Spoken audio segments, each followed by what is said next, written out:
I'm Joby Boxall, representing the Environmental and Water Resources Institute WDSA History Project. The purpose of this project is to document the history of water distribution systems analysis. An important part of this project is a series of interviews with engineers, modellers, researchers and practitioners who have made significant contributions to the field. Our interview today is with Jan Vreeburg. He's been at the forefront of distribution systems analysis since the late 1980s and continues to make significant contributions. His work is split between research institutes and universities and has made significant contributions to the field, particularly of discoloration. The interview is being conducted on the 3rd of September 2015 in Leicester, UK, during the CCWI conference. Jan, as I said in the introduction, you've been working in the field since the late 1980s.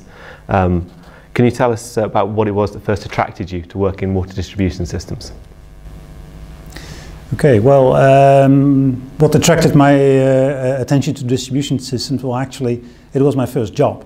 So after graduation, I just tried to apply to a water company, and the vacancy that they had was in the research department of a distribution system, or at least I was kind of assigned a task, so try to bring in some, well, maybe later on you can say bring in some sense in the distribution network.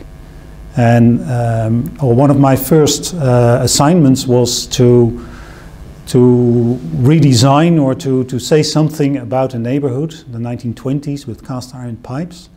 And there will be a repavement there, and we should also do something with the network. What should we do with the network? And that first attracted my attention to, well, as a young researcher, you start asking, what are the design criteria, how does the network deteriorate, try to find literature. And a lot of my questions were answered by, because we always do it like that. And that kind of intrigued me because, well, I couldn't really reproduce these answers. It was a lot of tradition, and I couldn't really get the, well, the science behind it, if you like.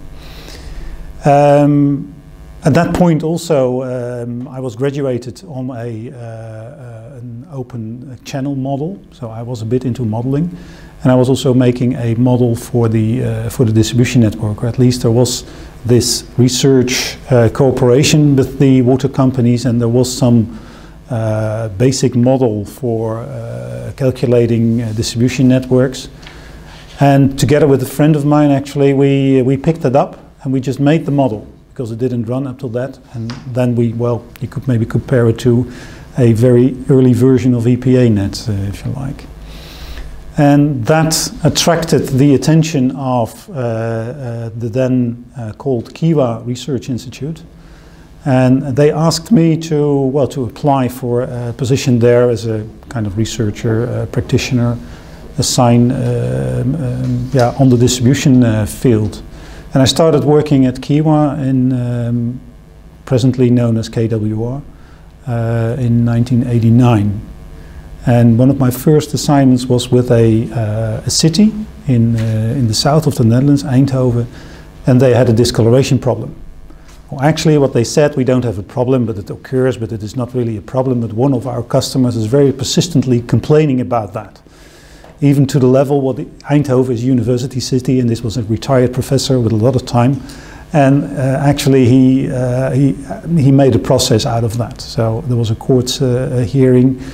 And actually the judge said to the water company, well, you didn't convince me that that you really know what you're doing. Well, not really in that words, but basically that was the verdict. And they came to Kiwa, to me, well, to Kiwa, and I was at Kiwa. And they asked, well, can you help us so that we can say that we do the best we can? And we started this research there, and at that point already with continuous monitoring of turbidity, because I was a bit into the cast iron issue from my former work, and I looked for the cast iron pipes, but there were no cast iron pipes. There were cast iron pipes, asbestos cement pipe and plastic pipe, but almost no cast iron pipes. And there were a lot of complaints in completely plastic neighborhoods, so cast iron couldn't be the origin of the problem. So we started measuring, etc. And after a few months I said, well, if we're going to continue this, then I'm not going to say that you know what you're doing. And I'm not going to say that you do the best that is possible, because I think there is a lot of there is a lot of room for improvement. And the beauty of this was that they were convinced enough to, well, let me do my thing, if you like.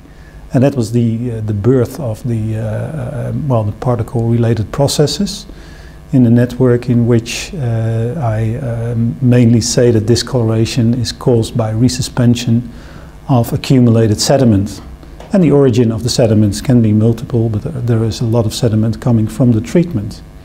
And in fact, the hydraulics in the distribution network, or maybe you should say the absence of hydraulic movement in the distribution network, that promoted the accumulation. And well, the way of thinking is looking at as like gravitational settling. That is not possible. But afterwards we see that that kind of modeling, or at least thinking in that line, explains a lot. We did some research later on with Peter van Tiene, who actually looked in the micro hydraulic movements in the network and came with other solutions to that. What is the real process going on into the network? But this thinking into low velocity favors accumulation and high velocity resuspension again. That is a good way of trying to understand what is happening in the network. Well, having said this, so the particles, or the loading of particles and accumulation being the cause of the discoloration, also kind of naturally leads to the way you can deal with that. So the three-stage approach, as we have called it, or Peter Schaap has baptized it in that way. So the first stage is to, well, prevent particles from entering the network, improve treatment, remove cast iron, etc. The second one is clean the network. So the first one you could say is really prevention. The second one is cleaning. Well, that also turned out to be a science in itself. Cleaning was done by practitioners with standpipes just walking around into the network, and the actual result of that is just disturbance, no cleaning. So that was also a challenge. And the third one was, well, trying to increase the hydraulic movement in the network by having larger, higher velocities, so smaller pipe diameters, and unidirectional pipes, the self-cleaning networks, if you like. Well, in these three stages, we kind of, I later on looked back, when did we really document that? If you remember the cover of my thesis, my PhD thesis, this picture, this iconic picture, I would say. Well, an early version of that was already in a report in 1993 or something, 1994. So at that point we already had the concept, and the big problem then is to, well, to implement such a change. And because if you're looking, for instance, into a self-cleaning network, then it is a network full of dead ends, and it was kind of scary. Because there's all dead ends in the network that can't work. But realizing that it's not a dead end but a flowing end, and that we have decreasing diameters, and well, there was a big issue with fire flows, which made me half of a firefighting man. At least I know a lot of it nowadays. And this whole process of involving other stakeholders, something that we tend to forget as technicians. This is the solution, so we build the pipes and you just make it. But the whole social interaction with the stakeholders is even more important, if you like. And that led in, well, you could say the late 90s, 1998 or 1996 or something, thereabout, was one company that said, well, I'm just going to try to do it. Not so much for practical reasons of discoloration, but it turned out that this new development should result in networks that were 20 to 30% cheaper, which is a very relevant amount of money if you, well, calculate that 80% of the network is this distribution network. And they tried, and it was successful, because that was a lot of practical approaches. But what is a self-cleaning velocity? How do you determine the patterns in the network? Work that was later on, well, done by Mirjam Blokker, really getting into what is the individual demand on a second scale base. So how can you really assess the flows in networks, etc. So you can analyze the velocities that are there. But in the early days, we just said, well, we use a methodology that is used for inner installations, the Q²N method, and we just declare that it's also valid for 100 houses. And as a self-cleaning velocity, well, we say, let's say 0.4 meter per second. That seems to work well. Well, we built this network, and they were self-cleaning. That was the beauty of it. So they were built, they didn't make any problems. Eventually, they turned out to be self-cleaning, and you can only see that by monitoring, again, the turbidity or the load continuously. You could see what comes in actually comes out. And in an accumulating network, there is more coming in than coming out. It's simple as that. But we could actually assess that and, well, see that it is a success. And that was in the, 2000, if you like. And at that point, we had a very practical approach. We could make a cleaning program, a flushing program, with the flush mantra, 1.5 meter per second, 2 to 3 turnovers, and a clear waterfront. That worked. We had a practical approach into self-cleaning network, but we didn't really have evidence for that. Yeah, it worked, but not really a theoretical approach. And at that time, Professor Hans van Dijk from the Technical University in Delft asked me to join the university for a part-time job and to, get this new approach into the curriculum, but also to do a PhD on that. Well, my first intention was I like teaching, so let's do that. And this PhD, we'll see to that later on. That's another issue. But there was some pressure on to actually do that, and I made a project in the city of Franeker, that's in the north of the Netherlands, where we were actually able to compare two neighborhoods, one particle-free water, if you like, and one just normal drinking water. And then we could analyze the effect on that. So theoretically, you would say, if you have a network and you clean it out and you have particle-free water in it, it will not foul, so you will not have any accumulation of sediments in it. And if you have the same network or a comparable network, and you have just normal drinking water, then you should have a build-up of sediments in that second network. Well, we were able to do that. This was a huge project, and I'm still thankful for all the water companies that allowed me to do that. And we came up with this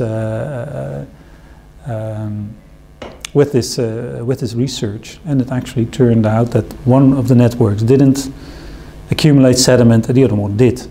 And we developed the resuspension potential methodology to actually assess the resuspension risks, etc. So there was a lot around that. But basically, we could prove the hypothesis. Well, and having said that, as Hans van Dijk then said, just write this down and then you have a thesis. Well, just write this down took a bit longer, of course, but in the end of the day, we succeeded. And you can say now that in the Netherlands, the approach or the attitude towards networks has changed, has really changed. Cleaning, flushing is only done in a project way. So it's not done haphazardly, it's just only done when you can approach a larger area and you can meet the boundaries for good cleaning.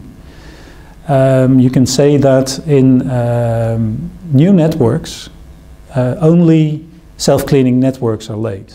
If you now go into the store of a drinking water company, then you have a 2 meter of storage with only small pipes, small connectors, etc. So that really changed in the Netherlands. And actually nowadays there are a few companies that are redesigning their whole network, not to rebuild it tomorrow or next week, but to have some kind of a blueprint of the network, how it should look like. So if we're going to replace pipes, then we're just not doing that like for like or pipe for pipe, but we actually take this blueprint and see what in the ideal situations the network layout would be. And if it fits, then we just change it to the new layout. Again, idealistically, as I started this from a water quality point of view, it improves water quality, you don't have discoloration, etc. the basic argument mostly is it's much cheaper. Well, and it is. So that is a part that you can always use. And for instance, those 2 companies or 3 companies, they are now making this redesign to show that their prognosis for rehabilitation of the network is 30% cheaper than they originally thought.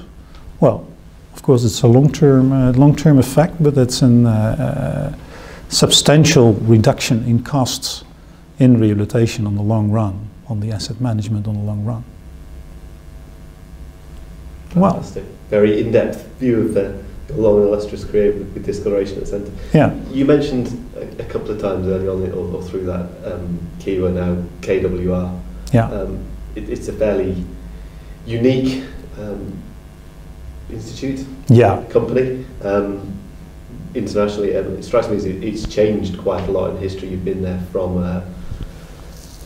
it's always been very focused, very directly connected with the Dutch companies. Mm-hmm. But my impression is initially it was quite inward-looking to the Dutch needs only, whereas more recently, over the last decade, it's changed, and you've wanted, or the companies wanted to have an international presence, an international influence. Yeah. So I wonder if you could tell us any observations on that sort of change from more inward-looking to more internationally influential, the challenges, the benefits, what's resulting from that? Yeah, well, maybe some history about Kiwa or KWR.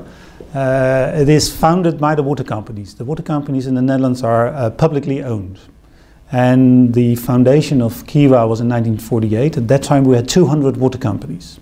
And they joined forces in testing materials and certification of materials, and they said, well, that wasn't a collaboration thought, and that is, well, maybe you could see that as typically Dutch, is that we are very open and we collaborate. We're looking for the best bargain, if you like, and well, are not that idealistic in how to reach that. If it's going through good collaboration, then we shall. During the early 70s, then not only this testing and certification was the common activity, but also research. And at that point, there was a lot to research. For instance, the discovery of trihalomethanes was in the early 70s, was a collaboration between Kiwa and water companies. So Kiwa was the company that the water companies realized that they were in themselves too small to develop knowledge, to do research. But if they joined forces, then for a very short, of a very low contribution, they could benefit from a huge potential of research. And that was the start of the joint research program. Concurrently, the water companies grew bigger, not so much that they extended, but they merged together. So where we had 200 companies in the 1940s, nowadays we have 10 water companies. One of them is the size of a middle-sized English company, if you like, and the rest is still, for English perspective, relatively small. But they are now large enough to do a lot of research by themselves. And they were proud of what we have done and what they have reached. If you look at the Dutch drinking water distribution, then it is performing very well. It is cheap. We don't have a chlorine residual. That's only possible if you have very good treatment and a good network. If you look at the characteristics of a network with single digits leakage figures, I remember when I was in the late 90s or something in a conference in London where I talked about leakage, and I said we have a 5% leakage rate, that I get a polite applause, but in the breaks they said, well, we don't believe you, something is wrong. Well, we went into that a bit more, and we are now recognized as this is the way it is. So we do perform very well, and we're proud of that. And you want to share that. Actually, the tools that we make, it's called WaterShare, and that is that's the basic needs of that. Of course, the economic side of that is also not if you can do research abroad, if you can do consultancy abroad, of course, that also gives you revenue. But that's not the main cause of this. And actually, this is working, and we're trying now, pursuing actively to see if it can work also outside of the Netherlands.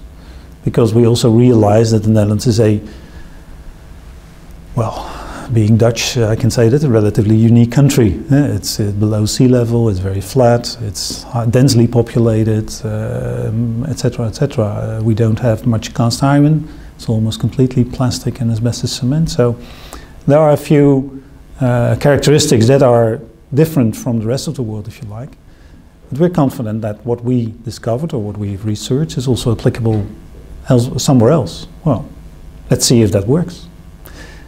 I also know that it takes a long time to change habits in this industry.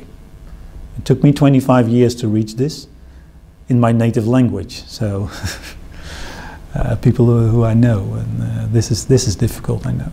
Yeah. You also mentioned in the first bit of your answer then your joint roles you managed to have between KWR and initially TU Delft and now pronunciation Wageningen, which I... Wageningen University.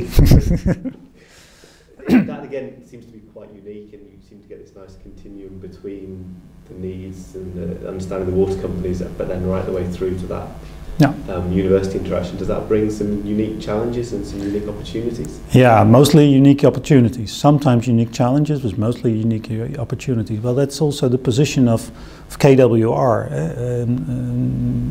Our motto is bridging science to practice.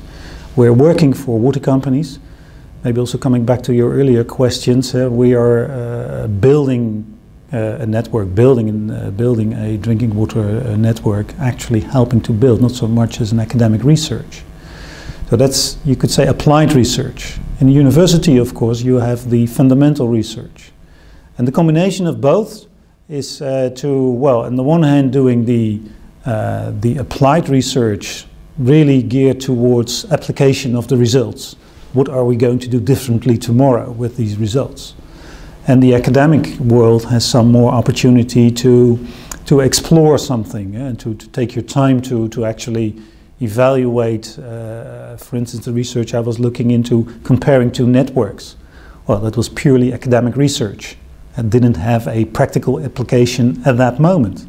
Later on it has, but at that moment it doesn't. Well, that already shows the unique combination, because I could do that research because I had a network, I had relations in the practical approach. And so I was able to do this, and that brings the unique combination.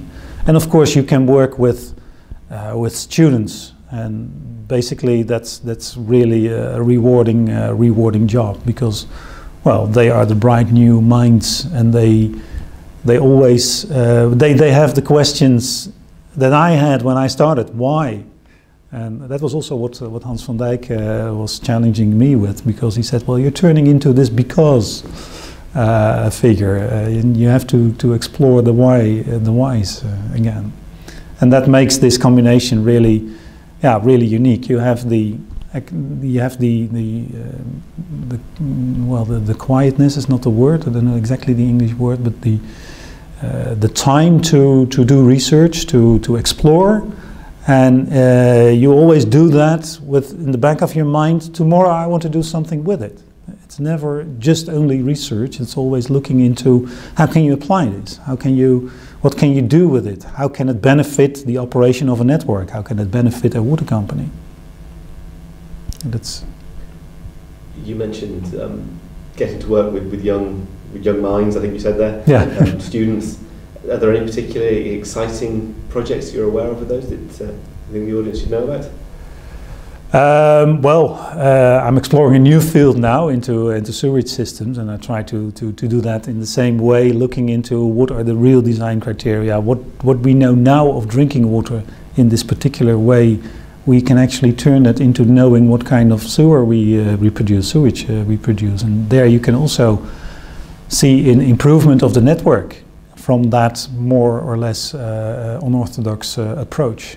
And that's what I'm doing now. And then I hope to reach the same success in the sewer network as I did in the drinking water network. And what I see So that's what I'm personally doing now. What I can see now happening in KWR is that the scientific the scientific foundation of all the things that we practically do is taking a really high flight, and well, that's a very good thing to see, and also showing me my limitations, because what they do is something I cannot do anymore. So that's a good thing that they take over. Yeah. Fantastic, thank you. Well, do you just have any closing thoughts for the big challenges that remain for distribution systems analysis, or coming pressures that the community needs to focus on going forward? Yeah, well, I think the change of minds in the distribution system themselves, people realizing that the way we did it for the last 100 years should be rethought. Not so much reinvented or changed, but you should realize again what is behind the causes, and try to find the whys again. And well, I can see that it can change. Within the Dutch water companies, there is a different approach now to drinking water networks. And every time I've tried to tell that abroad, then I can exactly predict what kind of questions you get and what kind of cynicism you meet. And well, I hope that it also breaks through. So I'm aware that it takes a long time, that you take a long relation with water companies to actually get their confidence that they do something that is basically really different from what they are used to. And that always means that you have to have partners in other countries.